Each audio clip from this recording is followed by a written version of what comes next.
Hello and welcome to a special episode of Spectator TV. I'm Kate Andrews, the Spectator's economics editor, and I'll be your host for the next hour.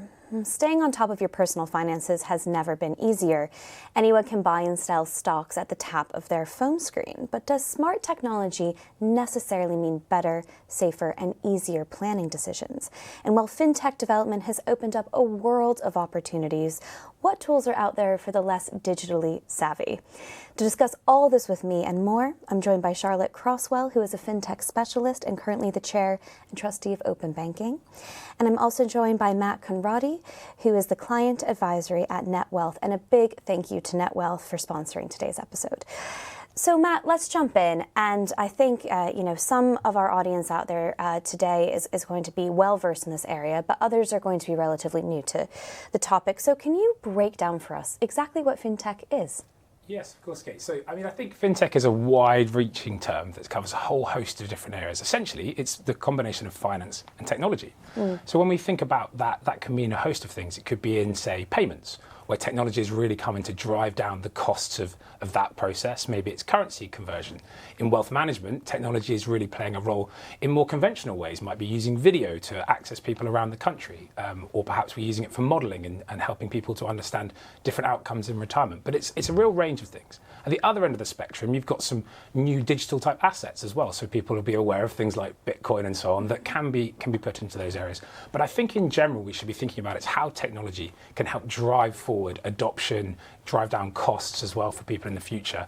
And that's really the role that fintech has to play and what we should be thinking about it in that area rather than perhaps the edges of the space. And can you talk to us a little bit about some of those possibilities that fintech has brought to wealth management that previously simply wouldn't have been possible?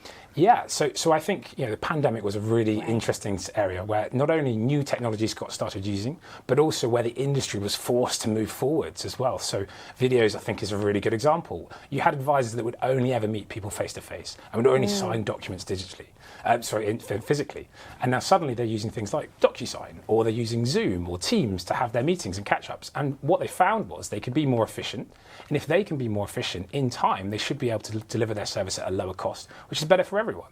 In wealth management, the other thing where we find, particularly at Netwealth, is helping people understand the decisions they're making, visualising things. And this engages more people. Lots of people are completely turned off by finance. There's all this jargon that advisors, and we're all guilty of using. They don't know where to start. Yeah, exactly. Yeah. So you need to start in ways that engage a little bit more. So that might be using a chart that can build up over time to show a range of outcomes to people so they can make more informed decisions. In the past, what would happen is advisor would say, look, let me help you, I'll deal with it, leave it over there, that's I'll deal with it, and you come back and check in every now and again. Now people want more information at their fingertips and they can make more informed decisions about that. And I think that's where we should be using technology. It's not about replacing humans and using algorithms for everything. It's about helping those humans that you are working with to be more efficient, and those that want to gain more information themselves to have more access to that information. It's what the internet did in the first place, gave us more access to more things, and this is just another layer of that over time.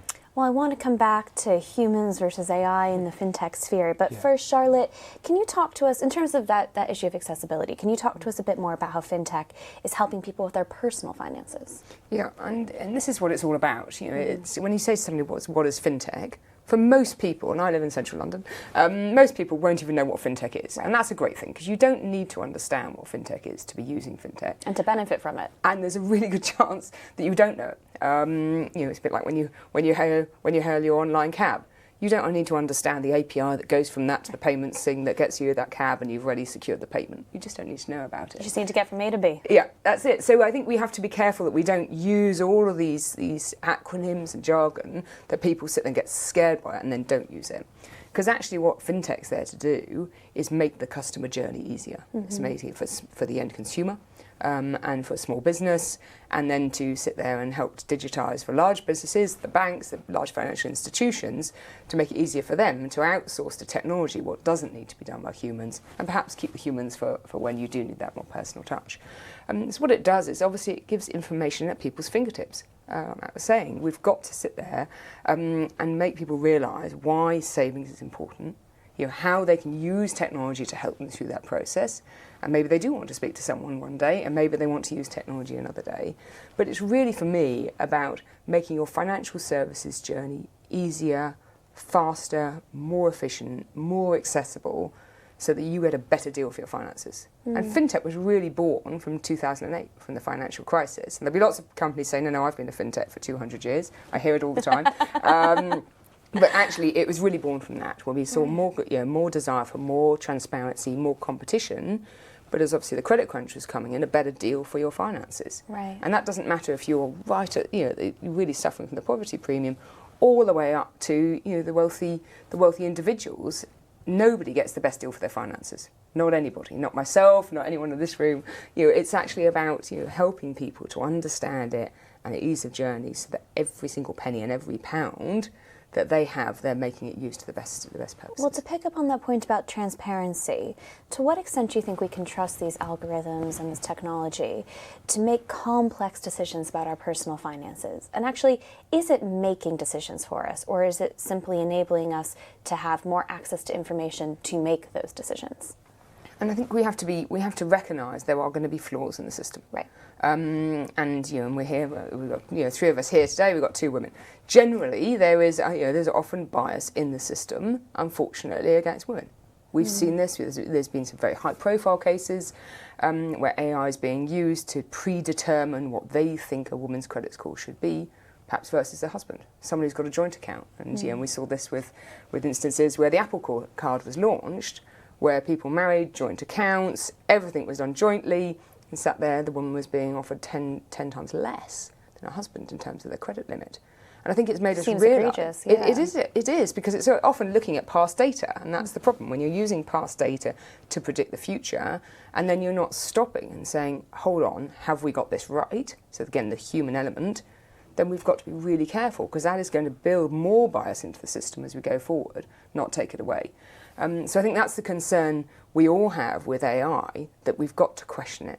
We've got to use it for its best ability, but we've got to have that common sense approach, saying, is this right? Why is it giving us those answers? And do we need to take a stop and pause to make sure there's not any type of discrimination in the system, so we make sure it's fair for all, and then we're building on the right data rather than building on poor data. Matt's nodding along. Come on in, Matt. Yeah, well, I think as well, that's completely one of the challenges. And I think it also is important that we make sure that we use technology in the right spaces at the right times. Technology isn't the answer to absolutely every problem. It's not going to be the panacea for everything.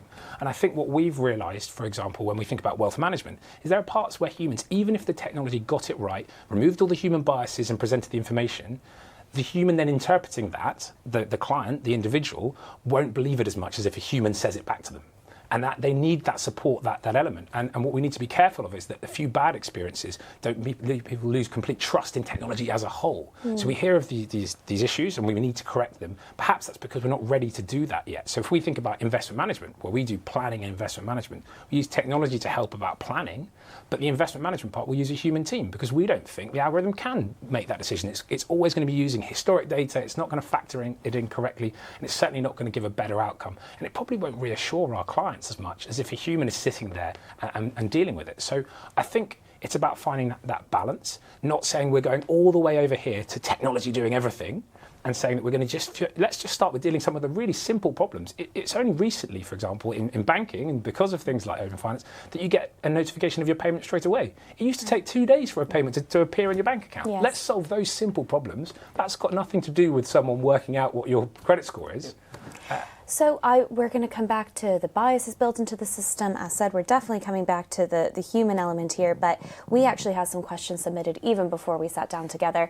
And people can submit questions now if they're tuning in. Just a reminder to our audience at home or in the office, there is a big text box on Spectator TV. You can submit your questions. We'll get them in real time, and I'll put as many as I can to our panel. But one of the questions that came in before we sat down today was about privacy and about questions around the algorithms. And Matt, this person writing in said, what about my privacy? How can I be sure that fintech companies aren't selling off all of my data? So to points about transparency and people being very cautious these days about what's shared, what would you say to that? So I think security of data is one of the big challenges that you need to be aware of. As a company like Netwealth or any new startup, that's something that they're going to have on their risk register. It's going to be the biggest thing they're thinking of because it basically destroys your brand. If you have a breach, it's game over in this kind of business. So there is a lot of focus on it. There's a lot of effort that goes into that area. That's different though to someone selling on your data because that's a deliberate delivery of that data, and you need to be aware of checking in for that, making sure that happens. You need to understand what the business's business model is. If you're getting something for free trading, free things, it's not for free. Someone's making money somewhere, and are they making it from selling on your data? You need to understand these business models and make sure you're comfortable with that setup. I don't think in a regulated world it's as big a risk as in some of the social media areas and so on where they're lacking that regulation, but you need to be aware of it, and you need to make sure that you're dealing with firms that take that really seriously. So again, on the scale of fintech, you have the three guys in a room who start something, and we need some of those because they drive innovation and so on. But you also have big businesses that have got really stable systems in places that will make sure you're protected from that. And I think we shouldn't conflate the two and get concerned about those different parts. Yeah, Charlotte, do you worry about conflation there? And also, do you understand the concerns of people at home when they start putting some very personal details, say, into an app on their phone about their financial situation, about their home address and all the rest of it, that people might start getting a little bit nervous about how much they're handing over? I mean, I think it's the biggest issue we have is how do we bring technology into the 21st century but give people that trust in the data. As you said, data breach is very different to what are you giving away. Right. So many people have said to me, "Oh, I won't pay by credit card. I don't want to do that. I don't want to put my credit card number into a website." Fine. That same person will use a comparison website to go and perhaps renew their insurance, and will give away everything: where they live, their age, their marital status, what their income is. And then guess what? A year later, they're getting bombarded by 20, 30 providers who are sitting there saying, "Oh, I understand your insurance is coming up for renewal. Would you like to talk to us?" So I think it's about an education of what are you giving away and where is it going. There was, the data reform bill is due to come in. It did make it into the Queen's speech. And I think that's incredibly important because what that's going to allow is to give people the ownership of their data and ownership of what they want it to be used for, but importantly, when it comes back to them. Right. Lots of people talk about, so what happens to my data after I die? And it's not such a crazy question, because what is happening to their data? Unfortunately, it's not like someone goes into your estate and sort of puts your papers. Gosh, I never thought about that. It's going to keep me up at night. But can you imagine? You die and you don't know your data's still somewhere out there. Yeah. It's in the cloud. So we've got to be very careful that we allow people to give that away so they get a better deal for financial services in their daily lives, and it becomes easier. But they take it back. They understand what it's being used for, and it's only being used for that one piece. And this is where we talk about open banking to open finance to smart data. It is really about that. It's sharing your data so you get a really great experience, and then you bring it back, and you have time limits on it. And that's what's really important. What's going to come through with the data reform bill is to give this panacea of smart data. And we've seen this in other countries, this smart data legislation that is going to protect that. We're then going to have a huge issue around education of when people are going to use that or not. But over time, we have to build up the trust in this. So we're not just worrying about data breaches, we're giving the control back to the consumer and the business. And on that point about control, Matt, how much control do people have if they want to use fintech, if they want to use these apps, if they want to use this more savvy version of banking? Do you get to say, actually, I'm going to draw my line here, this is as much as I want to put forward? Obviously, there may be ramifications for how much you can get back, but to what extent do people really have that control over their data? I mean, I think every company kind of wants to gather as much data as possible, and that's their starting point. And so some will be really strict in saying, you have to give me this, this, and this. We have to remember in some practices, there are certain bits of data as a regulated company you have to gather. You have to have this information. And so you need to think carefully about the proliferation of that data and how many accounts you go and open. I speak to some people who have opened a bank account absolutely everywhere. They're chasing deals and all these kinds of things. That has a consequence. Again, you're giving away information. So you need to think about that a little bit more. But I think the smart providers will understand that this is a consequence, and at least they'll educate people about what you're going to get back in return from this. So if we're doing a retirement planner, we're going to help them understand. I can't tell you what your future retirement might look like unless you tell me how old you are today and how much income you need. But I don't need your national insurance number. And if someone starts asking you for your national insurance number, then you need to put your alarm bells. And a lot of this is going to come to education. And I'm really amazed, actually. You get some people at one end who are really worried about everything, and they won't delete. They'll delete everything, and they're sort of I guess the same people that have been worried about security in lots of different ways. And we get other people who will just send you, like, we get unsolicited emails come into us sometimes with just a whole list of someone's assets and background, which is really helpful because then we can have a really thoughtful conversation with them.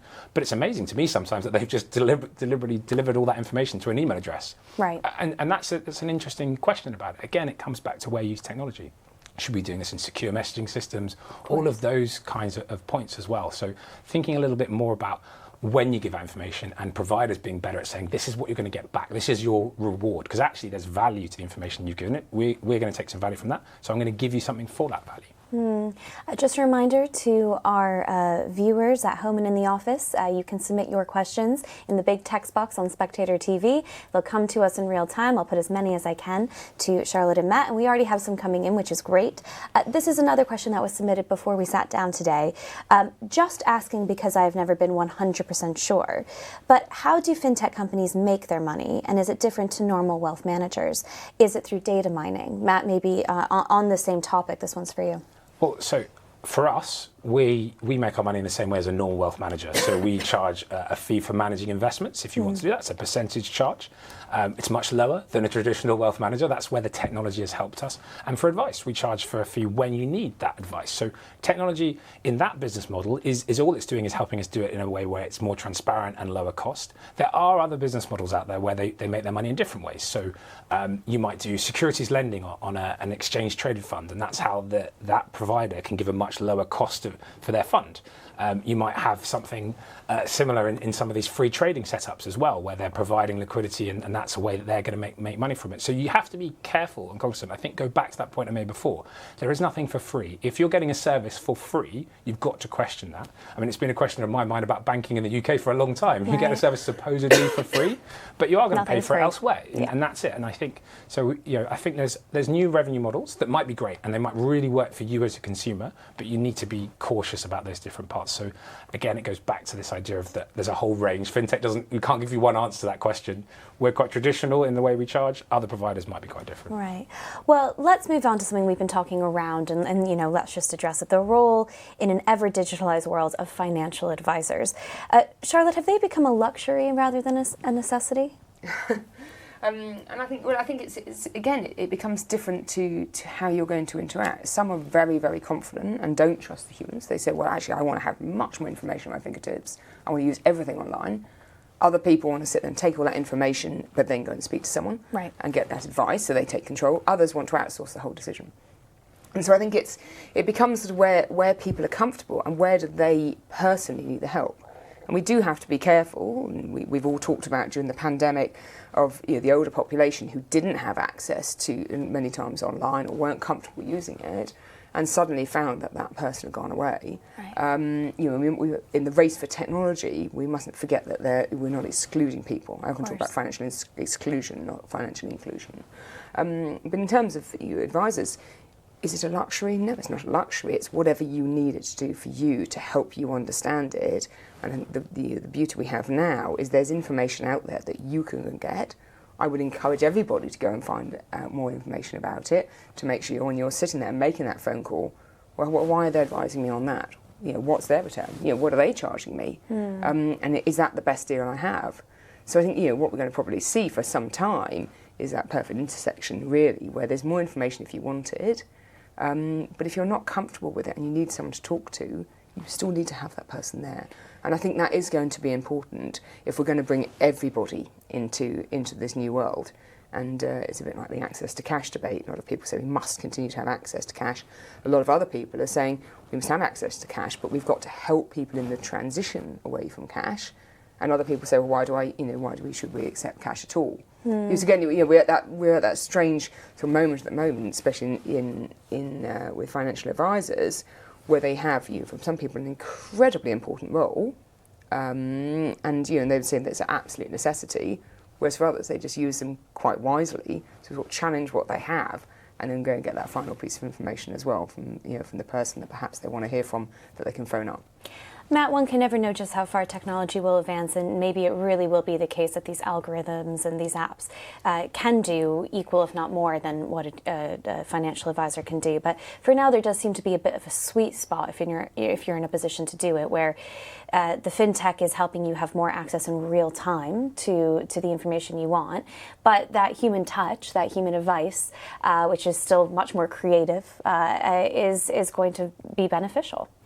And I think it's about picking and choosing when you need it. So what we find is that a lot of our clients don't use advice on a day-to-day basis. So the business model's changed there. That's something to firstly be aware of. Traditionally, what advisors or what businesses did is they forced you to have advice. Pay for this ongoing fee for this great service I'm going to give you. And actually, people didn't need it. Most years, the advice was stay as you are. What we want to do is to pick and choose it when you need it. And it's not about demographics necessarily. There's people that want advice that are young. There's people that don't want advice that are old.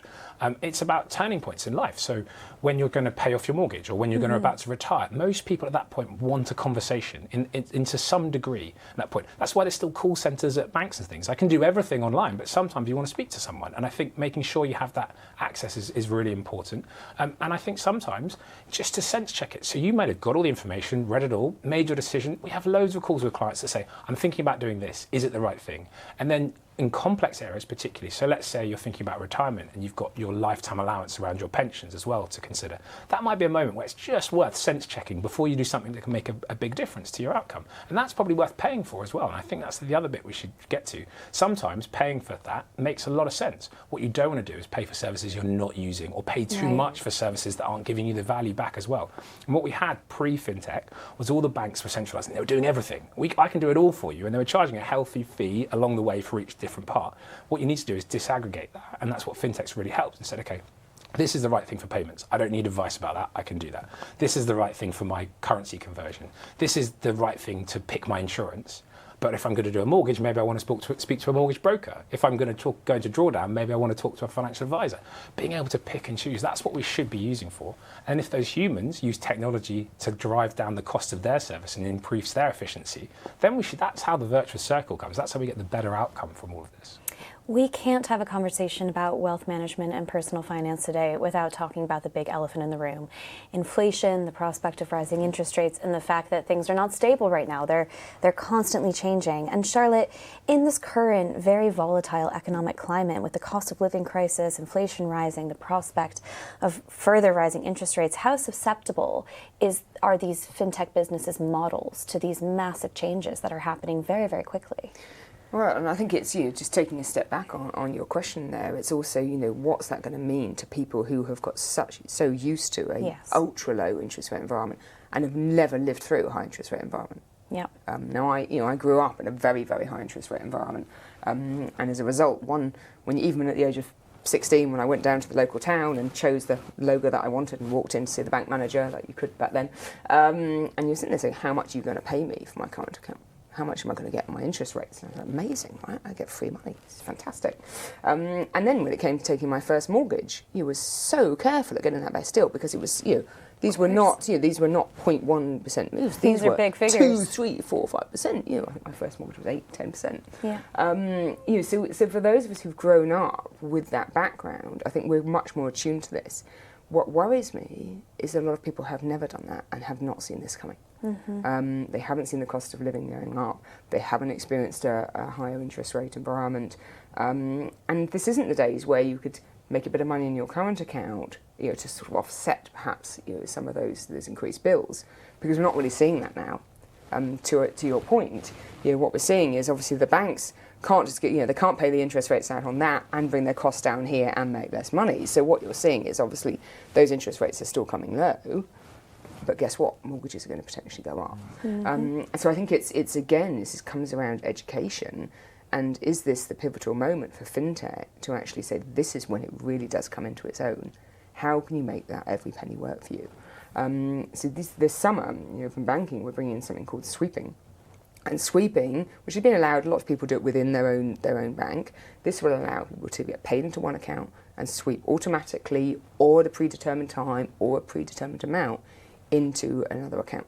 Convenient. Right? Really convenient. And it's not. This isn't simple. This isn't complicated. It's really easy.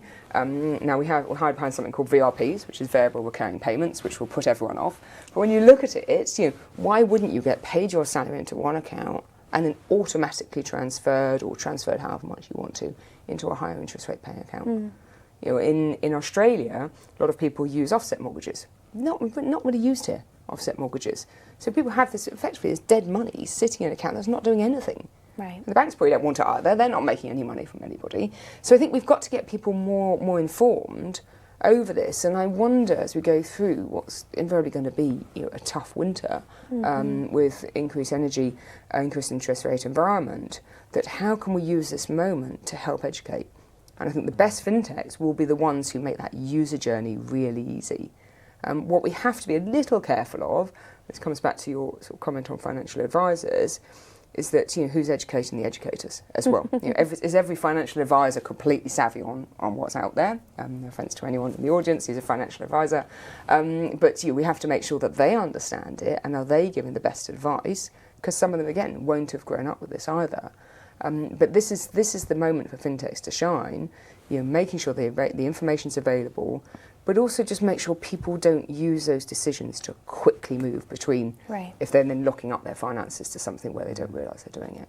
Right. And so I said education is key for me, and I personally love the fintechs who spend loads of time on their user journey, looking at the interface for it, giving people the information, but making it really simple. And I think that's that hopefully will be the ones that win out. Matt, Charlotte points out there that there are now generations of people who are not used to the concept of rising interest rates. Yeah. And a lot of these people will be in their late 20s, 30s, 40s. Maybe they've bought their first home. They're looking to renegotiate their mortgage. They're not people who, the biggest purchase anyone's usually ever going to make is going to be their home. They're very sensitive about it, but they're also new to this. What kind of advice would you give them? I think it's really a good time to take a step back and think about all of your goals, what you're trying to achieve. You're right, this is an environment as well that I think even in investing, loads of people haven't been through it. And even older people that they've started investing, thinking about their pensions, maybe it was done by their companies, they've moved into it. They start in an environment where basically whatever you bought went up pretty much, and they've thought, I'm an absolute hero, I'm good at this, I know what I'm doing. And now they're starting to experience that, and we're finding lots of people coming to us saying, I don't know what I'm doing and I need some support there. I think what they need to do is take a step and think about those goals, those objectives, and how to balance it. So you're going to feel your mortgage price is going to go up, and that's going to be painful, but what you need to make sure is that what you don't do is sort of rob Peter to pay Paul, and you don't stop making pension contributions, because that's going to have a big impact on that other goal. It's balancing these things that really matters, and you need to decide, is it some of your discretionary spend, it's some of your savings that need to go? How do you balance those different parts? And I think fintech can help with that. Advisors can help with that. It is about education, people understanding those choices. Where technology can come in is it can visualise that trade-off for you. So if we're in our retirement planning tools, for example, I can say to you, look, if you turn your pension contributions from £300 a month into £100 a month in order to pay your mortgage, this is the impact. This is what it's going to cost you in 30 years' time. That's pretty powerful, because in 30 years, it will be a big number that it will be. And you can make a decision about that. You have choices. They may be tough choices. It may mean moving to a less expensive house. It may mean not going on holiday. Those choices will have to be made, but at least you can make them in an informed way. My fear is that people will just see the thing that's shouted the loudest, that's put in front of them. As a world, we're not very good at giving a balanced view on every information. We talk a lot about the thing that we should worry about, energy bills or so on. We need to think about it all, and what we don't want to do is find that there's all these unintended consequences that kick in later on. It's a choice. Present the information to them, help them make an informed decision. Just a reminder to viewers at home and in the office that you can submit questions through the text box on Spectator TV. They're coming through to my colleagues live. They're being funneled on to me, and I'm going to put as many as I can in about 10 minutes to Charlotte and Matt. So we have about 10 minutes before I really want to get into some of those meaty questions. Before we do that, though, Charlotte, we're talking a lot today about the democratization of personal finance. And you were talking earlier about some of the biases that are built in. And I want to talk a little bit more about digital divides. So in many ways, it's fantastic that the individual has all of this information at their fingertips, on their phone, all the rest of it. But there are people who have traditionally been excluded from investing. And as we democratize, who are the people we really need to be looking out for, and what areas do you see still that need significant improvement? And and there are people who don't even have a bank account, and there'll be other people who don't have access to the internet. Right. So in this race for technology, we have to remember that as well. That we have to find a method to look after this as well. The latest statistic, and mine will be out of date now, was 12 million people in this country have less than £100 in their account. I mean, that's just a startling number. And if you think of your energy bills that are now coming through, and you want to fix your rate at this incredibly much higher rate, because to offset the risk over the winter. A lot of people just don't have that choice in front of them. Unfortunately, they can't do it. So it's the short-term gain. They can't even think about what might happen next. So when I will sit there and nearly all day, every day, I'm working with fintech providers that are looking at speeding this up, and some of them obviously doing incredible work in financial inclusion. I think we do have to just remember that we've got to help every single one of those, as well as the ones obviously who are then looking and planning their retirement as well. And this is where auto-enrolment is so good. It's just sitting there allowing people to start thinking about the saving for that. We look at the gender gap in pensions, where people take a career break and don't think about it and don't save for their pension. I mean, that can't be right. It cannot be right. So when we think about democratisation, it's across everything. It's the bias into the system. Based on past data. So I said it's life instances, like maybe having a child, or taking a career break, or looking after a sick parent. And it's also about, as I said, bringing the new generation through, who are really tech savvy, but do they really understand that decision they make now is going to have these untold consequences in the future? And also importantly for maybe the older generation who haven't been as tech savvy as they want to be, and don't really understand it, and making sure that when they're talking to someone that they're making informed decisions as well. So I think when we talk about democratisation, we've just got to consider everybody along that spectrum, not just the people who have got huge amounts of investment, wealth transfer, and looking at that for the next their children, but actually looking at it as a whole and saying, are we actually doing the very best for each of those generations within the different groups and different socioeconomic groups, and let's just make sure that we try to level up the education of that, so that when we come to the next generation, we've set ourselves in the right place. Matt? Well, I think you're completely right, and it's about how you solve that problem. And what I have seen and what's worked really well with fintechs is when they focus on a specific area, a specific problem, a specific demographic, they design for that. So if you want to work with older clients, you need to design in a completely different way to a 20-year-old who might be tech savvy. If you want to work for a 20-year-old who's not tech savvy, it's completely different to the one that is. So that's what you need to think about and solve those problems. Where we'll get it wrong is if we try and get one institution to solve it for everyone, they'll end up with something that works for no one. And this is about how you design, whether you use desktops. So older generations generally are more desktop savvy when they make decisions and deal with things, mobile for others. But that's an assumption that's made. That's a bias that we're already making. We have to think about the specific parts and the problems that you're trying to solve there. If we get that right, and fintech can definitely help in that area, then we'll get good solutions for each of the individual problems, and we'll bring everyone up. The real area that might fall out in that is those where there isn't money to be made from helping that, and that's where government needs to step in and help and support those specific areas. So that might be education. It might be providing more access to digital tools and even computers and mobile phones and so on to people that need access to that in that environment. We need to think about those people, of course, because in reality, fintechs, most of them are trying to make money for their shareholders. That's what they're trying to do. And they're not probably going to be focused on areas where they can't do that. So it might be charity, it might be government, but we need to think about how we can do that as a group, how we can educate people. That's the job of the industry as a whole rather than one individual company. And that safety net is always important, because whether it be in fintech or education or healthcare policy, in any policy, you're going to have a group of people that fall through the cracks. So that's a very important point to make. But I'm quite optimistic and interested in this idea that in fintech in particular, there's money to be made by being more inclusive, by by bringing more people in. Have you found that with your experience with fintech businesses that actually you are more optimistic about the future of banking for those groups that were historically marginalized when it came to finance compared to traditional banking? Definitely. So women's an interesting part for us. So traditional wealth management businesses have a very poor split between male and female. So they have a lot of male clients and not many female ones. We've got around 50% either side, 50-50. And that's partly because of the way that we make it more intuitive for them, more able for them to understand it. So we often have conversations with female clients to say, look, that's the first time I've actually understood about finance. It's the first time someone's spoken to me in a way where they're wanting me to understand it rather than saying, hey, don't worry, I'll deal with your finances over here, we'll take care of it. And I think that's a starting point. That's great for us. That means we get more clients. That's 50% of the population out there that we want as our clients. And I think you just need to be open-minded to that. It's very easy for the existing incumbents to stick with the status quo because they're making lots of money in the status quo, and it's for us to go and challenge that and take those opportunities. But similarly for us about democratization of investing for people, making people realize that they're all investing if they've got a pension. They may not think about it, and helping them to deal with that, helping them to make more informed decisions. Again, your traditional insurance company that's getting those pension contributions isn't particularly incentivized to help people to think about it. They want the money to keep coming in, keep being invested. That's how they make their money. We've got to help open that up, and if there's an opportunity for a business to also make money from that, that's how this should work. That's the future, really. Charlotte? Yeah, I mean, we've certainly seen that. We launched something called an impact report that looks at the impact of open banking. And it's incredible, the statistics that people say when they have the information available to them, that makes them more likely to save, and it's increased their savings as well.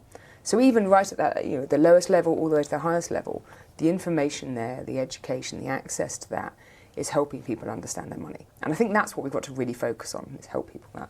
And that's, as I said, for someone who's got that nest egg and they're planning for retirement, or they're planning to help their child perhaps go to university or even buy their first place.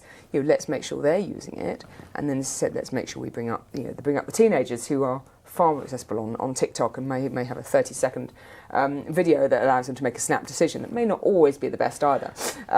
So I think it's fascinating when you see this, that 2/3 of the population is using these to help them understand how to save, and so in many cases it's helping to save the first time. We've seen the fintechs who do the top-ups. So when you pay something, do you want to just have those extra few pence and you put into a savings account? And it's tiny amounts, but when you're doing it all the time, because so many people are obviously using online services to pay, that does add up. And I think that's been incredibly popular for the younger population.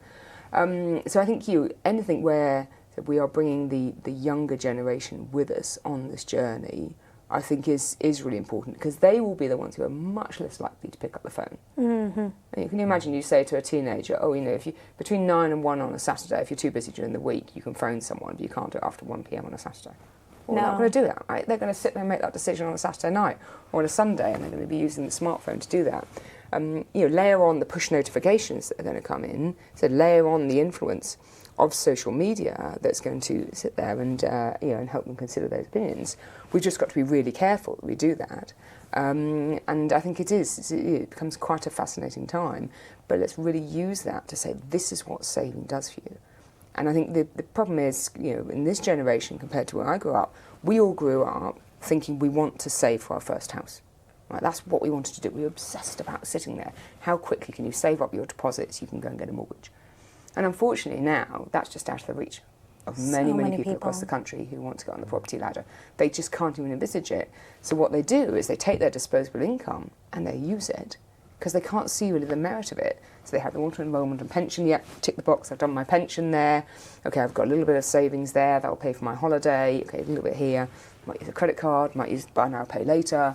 And we have to consider that this is a very different environment now, and people haven't got used to saving, and they don't understand it. So this is where fintechs can really play such an important role, by showing them what that looks like when they save that. What does that mean? How much are they going to have by the next year? How much are they going to have for retirement? What happens if they did top up this much? What would that give them? And I think this is where younger population will be really responsive to that. And I think that's when you've got the power of technology. It's doing something really good. The other thing we just need to consider is credit records. Credit records, unfortunately, have a huge role to play in the evolution of this, but are not where they need to be now. So again, some incredible technology that fintechs are using to help people build up that credit score over time to show that they're paying their bill on advance, on time, that they're sitting there and they may be paying their rent on time. At the moment, that hasn't been captured historically. Right. It doesn't, that doesn't contribute to their credit score. But Right. why wouldn't it? If you're paying your rent on time every single month. It's one of the biggest expenditures you're going to have every month, Correct. especially if you're living in the Southeast. So let's capture that and then Yeah. slowly help giving people that credit score that will allow them then to get a better deal. I want to jump into questions, and actually this first question from Adam is great because it's an area we haven't covered yet, and I think we must if we're talking about fintech. Adam says, do my cryptocurrency investments make me a fintech expert? Matt, cryptocurrency, how does this play a role? I think it's unlikely that it makes you a fintech expert, because Okay. technology, the fintech, is, as we discussed, is the technology around it. But cryptocurrencies, it's a really interesting area. The underlying technology behind it is great. Distributed ledgers, using the blockchain, that makes a lot of sense. It's going to be used in loads of areas, and it's going to be really, really useful. The currencies themselves, we don't think that they play a role in long-term multi-asset investing, which is what we do. Mm-hmm. We don't think that at the moment they are anything more than a speculative asset. I think there will be a role for a digital currency again, but it's probably going to be regulated. It's probably going to be issued by a central bank. Again, that will be helpful, but I think I see far too many people come up to me and say, so I've bought my Bitcoin and I've made 30%. Not many people talking about it so much right now. No, it hasn't been doing as well, has it? It hasn't, and I think it's not an uncorrelated asset. It has the same drivers about people interested in growth, in technology, in momentum, and these things, and I don't think that necessarily helps. When you're looking to build a portfolio of investments, when you're thinking about that mix, you're looking for the one free lunch there is in investing, which is diversification, true diversification. And so owning Ether and Bitcoin is probably not diversification in that regard, right? So when we're thinking about currencies, so the dollar has turned out to be really strong in this environment because it is still the safe haven currency. We're looking at whether fixed income now offers value, those sorts of things.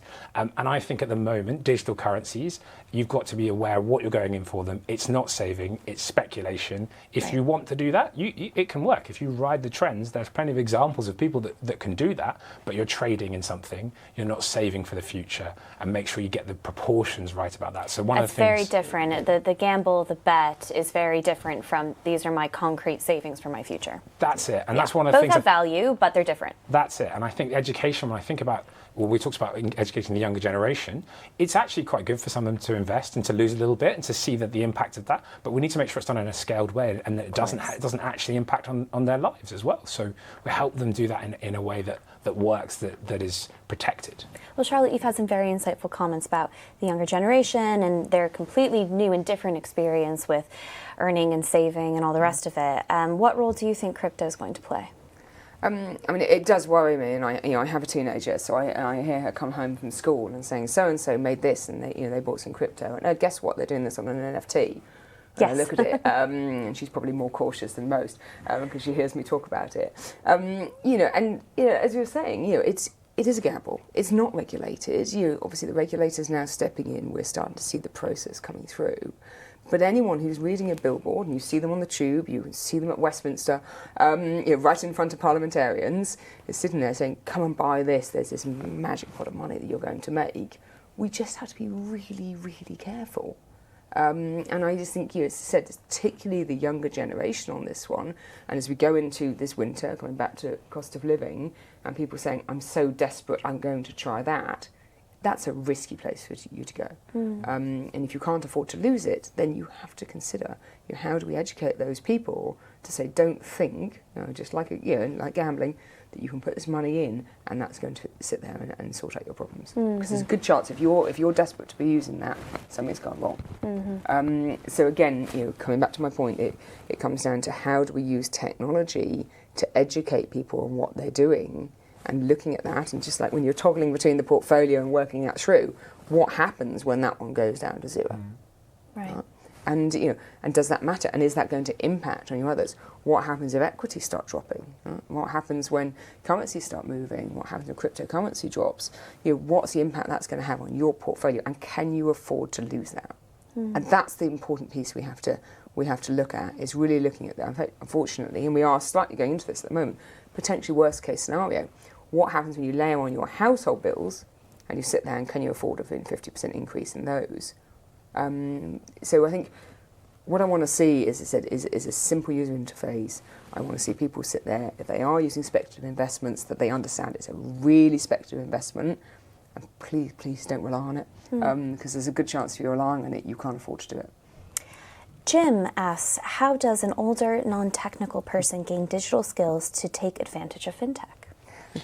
I think getting started anyway, the fact that you're attending this webinar and yes. you know, wanting to talk about Come join Spectator TV, that's the first point. It's a great starting point though. I think you've got to dip a toe and get confidence in it, because a lot of this comes down to confidence. So I'll take the video calls in the pandemic as an example. We found a lot of clients, we offered them a video call and they said, no, I can't do that, I don't want to do that. When they needed to, when they wanted to talk to their family and so on, they started to realise that actually it's doable, they can make it happen. And doing it step by step by step. We saw it with payments and online banking and so on again. So I think it's about making small steps. It's not trying to go all the way over here to this sort of super new app-only thing if you don't use a smartphone, but starting on even just communicating by email and then dealing with someone in a hybrid way. So for example, if we have clients that come into our office, we still use all the digital tools, but just with them and talk them through them and show them how to use them. When we're going through the modelling, we often have a video call and we get them to share their screen. Now that can be the first challenge, whether you can share your screen on a phone, but we can talk you through the steps. And that's why I think a hybrid approach is still going to be there for a long time. It's all very well having built the best user experience and a great journey. If people haven't got the basics of that, we need to help get them there over time. And that will happen, you know, because even people who think they're tech savvy in their 40s and 50s today, there's a whole wad of new things that are happening with the teenagers that they won't be tech savvy on, and they'll be the same person in their 70s in a few generations' time. Charlotte?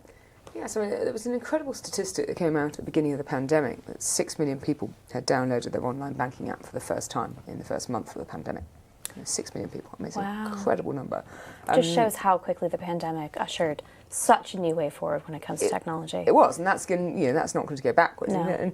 And a lot of that number is predicted that obviously came from the older population who'd never done it before, who was still used to going in and paying their checks into the bank, talking to someone at the bank window, and then going back again. Sometimes that was their daily visit. That's what they did.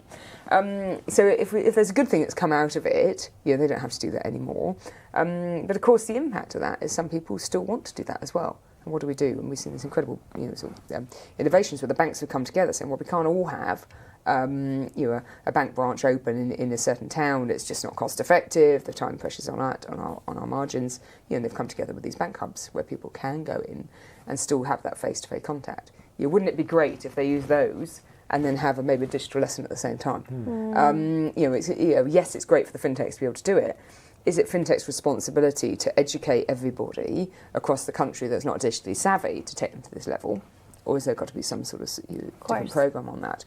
So I would love to see, for those who want it and want to be online and want to be able to understand their money in more details and don't just want to wait for that quarterly statement to pop through the letterbox, to be able to sit there and have that access and find that hybrid there.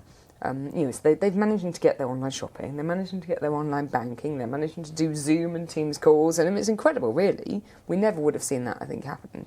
So it's accelerated this opportunity, but let's not sit there and say, okay, now we're going to leave them on their own, it's all fine. Let's give them those tools now to just build a little bit. So Silver Surfers, for anyone who knows Silver Surfers, you can go out and you can be a Silver Surfer and go and understand how technology works, but let's build in the financial education that we still don't really provide automatically in this country, right. And give them those tools to then evolve from that.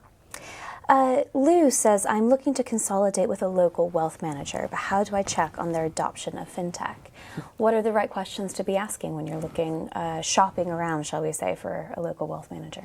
I think you start by opening them plainly about what do they use in terms of technology for transparency of information. So a local wealth manager, are they going to help onboard you with paper forms or in a digital way? Are they ask them to see what it looks like when you're a client as well? I think far too many people actually know what the experience is going to be because they'll talk to you all about the planning elements and your finances and they don't give that information. Ask them how they're thinking about the future of technology as well, because where you are today is not where you're going to need to be in the next step. And I think that's a big challenge for IFAs, individual providers. We've seen them do a little bit of moving already. So historically, an IFA would be your financial planner. They'd probably pick your investments for you as well. Then they do your reporting back to you, and the admin. And really what they've realised is that they probably can't do the investments themselves now, so they've outsourced a lot of it to discretionary managers, investment managers. They probably shouldn't be the ones doing the technology as well. So what platforms are they using? Who are they working with as a provider? One individual in your local town probably isn't going to be using the latest technology in every setup. But are they using the right things? It's not about getting, again, all the way to that perfect solution, but are they thinking about it? Are they dealing with it? Or are they saying, this doesn't bother me because I'm only going to be doing this for another 10 years and then I won't have to adopt technology? And we do see that from a lot of firms and a lot of advisors saying, I don't need to worry about this. It's all good. I'll just carry on with my clients. You've got to find someone who's a little bit more thoughtful about that. Charlotte, what are the red flags? I mean, what I'd say is think maybe beyond your local wealth manager. And I mean, the one thing that's taught us in the pandemic, you don't need to go and see them face to face. Right. You can do video calls, you can go further afield, and make sure that you're getting a range of opinions on that. So if you're choosing one and saying, it's good enough, I'll put up with it, have you really done your research? Have you talked to other people? Have you been to online forums? Trustpilot, it's quite interesting. When I often look at this and say, well, what are people saying? If there's only 10 reviews, there's a good chance it's not going to be representative, and good chance there'll be 10 people who've probably got upset with it and have bothered to put it in. But many of these have thousands and thousands of reviews online. So go and do the research, really think about it before you make that decision. And then, as you said, look at the technology they're using, and does that work for me? Because some of it might be great technology, it may just be too advanced, and that suits some people, back to that niche point. Others might want a really simple user interface, and that that particular fintech works better for them. So I think that's important. Do the research, look around, shop around, and make sure that, as I said, it suits you and where you are. Charlotte, we have a question in from Sarah, who is listening to your comments, saying, I'm still worried that women can get a worse deal when it comes to wealth management. How do I prevent that, and what more needs to be done? Oh, I mean, goodness, we haven't got long enough. I mean, and I totally agree with you, Sarah. It is scary, the bias that is in the system, and not just the bias that is done from AI, but just, unfortunately, when you go to IFAs, they will consider a lot of the time that they haven't had the multiple clients, they haven't had the earnings potential that we've seen. We're obviously based, we're based here in London. It's very different on the southeast to certain parts of the country as well, where that divide, unfortunately, can be a lot worse. And so you layer in the socioeconomic gap as well. And the thing I always find astonishing with women versus men, there's a really good chance, and please don't shoot me down for being biased here and making assumptions, but in many households, the women are managing the household finances. They're doing the energy bills, they're looking after the kids, they're paying for their school trips, they're buying the uniform, they're sitting there, and they're making really, really big decisions. And then when it comes to things like pensions and investments, they're not. Why is that? So they actually are much more financially savvy than anyone would consider. So I find it quite sad that we're sitting here and still getting a worse deal for women, when actually they're more than capable to understand that, and they're doing it anyway. So I'd say to any woman out there, don't be scared. Like I said, it comes back to doing your research. Go and find that provider that's got a really good proportion of female clients, and ask them that question. If they've only got 5% female clients, go and find someone else, and challenge it. Challenge why you've got that. If it's a credit score you're not happy with, go and challenge why that is, and make sure you're really making a fuss about it. So education, knowledge is power.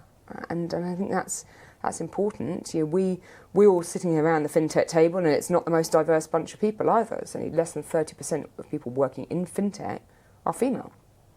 1% of VC investment going into tech firms is going to female founders. So we're not, unfortunately, fixing this problem. It's getting worse and worse. Graduate level, 50% are going in. So what's happening is as women come through the career ladder, particularly in tech and finance, they're not sitting there progressing on to management decisions, unfortunately, in many cases. And that I do find personally very frustrating, because I've been talking about it for far too long. And we've got to change that.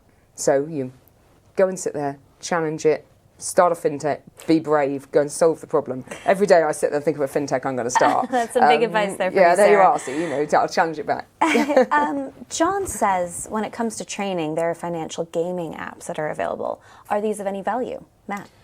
I think they are to help you think about some of the trade-offs and the biases that can be there. So I think they can also help you understand some of the risks. So if you're using it to, say, model trading, for example, to understand that, that's a great way as a junior investor to begin with. I remember doing one at university where I was building a portfolio, and you realise quite quickly if you put it all on one stock and it doesn't go up, you're in trouble, right? Diversification is an education. I think there are lots of ways we can help. You have to get people engaged to want to use them, and those parts. And it's, again, back to that knowledge is power, information. Can we do it in engaging ways, though? So I think the games can be helpful for that engagement part, because personal finance, for the vast majority of people in the UK, just turns them off. They're not interested in it. That's the reality. Super important. It's relevant to everyone, but they're not interested in it. So can we find ways to make it interesting, to bring people into the fold so that they can make more informed decisions for things that really matter in the future? So gamification is an option that lots of fintechs think about when they're building information. How do you get people to engage a bit more? How do you get them to think about their savings goal or so on? As long as that's being done for the right purposes and you get the right outcomes, you don't accentuate biases as well, because that's the other thing that can happen in these. You can teach people to make the wrong decisions, but assuming that's working correctly, then I think they can be really helpful. We have about 5 minutes left, so I want to finish on a fantastic question that's come through from Jay, who says, I want to ask a broader, more existential question. Okay. Is the democratization of technology entirely helpful? Is there such a thing as too much information? Charlotte, what do you think? I think there is, yes. And I saw this recently when I was looking at, back to doing some research on particular fintechs I was looking at. And I saw that somebody had all this information, it was a pension provider, and sat there and gave these people a terrible review and said, look what's happening, look what's happened to my investments today. Yesterday they did this, the day before they did this. And they were trying to make a decision. Do I now exit from those with a penalty fee based on the last week's performance? Gosh, such a short period of time. But and I hate to say it, when you look at young people who've got, who are unfortunately are making these decisions based on really, really small amounts of information and a very short time period, for decisions that are going to last 20, 30 years, sometimes that's just a bit too much information. So yes, is it great to have information, great to have technology in front of you, great to have a great user interface, but let's just make sure that we sit there and say, again, back to the tooling, that this is what's going to happen. Don't make a quick decision there. And I think that's the only thing that worries me a bit. Can you imagine the push notifications that come through saying, guess what, your investments did this today. Right. They've outperformed these other providers by this, and and those ones maybe can be allowed to advertise, and somebody makes that quick decision there. So let's just find a way to protect against the short-termism, because I think that's the biggest risk we have. Matt? Yeah, I think information is helpful, but context is key.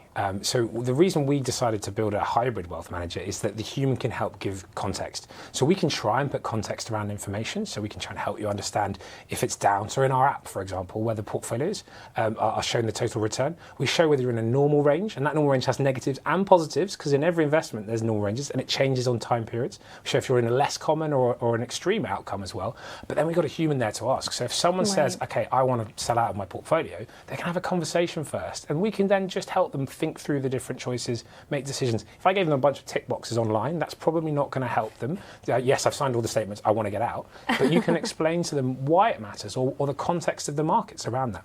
I don't think technology is ever going to solve all of those different parts. To give the exact right context to the right person at that moment, you need to talk to them and find out. So why are you worried about it? Are you worried about it because you were planning to use this money to buy a house in 2 years' time and it's down 5%? Okay, but actually that might still be okay. Perhaps the best thing to do is to sit and wait, or maybe the right thing is for you to sell out because you shouldn't have been there in the first place. Right. So I think it's about giving information, giving context, and using humans when it's the right to help interpret that information. So, and dare I say, point out the most important information in what is just an unending list of data that you can access now. Exactly. So I don't think we should rein back the amount of information. We're not the right people to decide how much information should be, but we've got to keep being better at giving more context, helping people, and keep giving easy access for people to get that help and support along the way. Yeah. Well, that's all we have time for today. If you missed some of that live discussion, the full podcast and video will be up on the Spectator channels next week. And if you still have unanswered questions, please send them to Matt and his team by visiting their website. They would be very happy to answer those for you. A really big thank you to Netwealth again for sponsoring today's discussion and making it possible.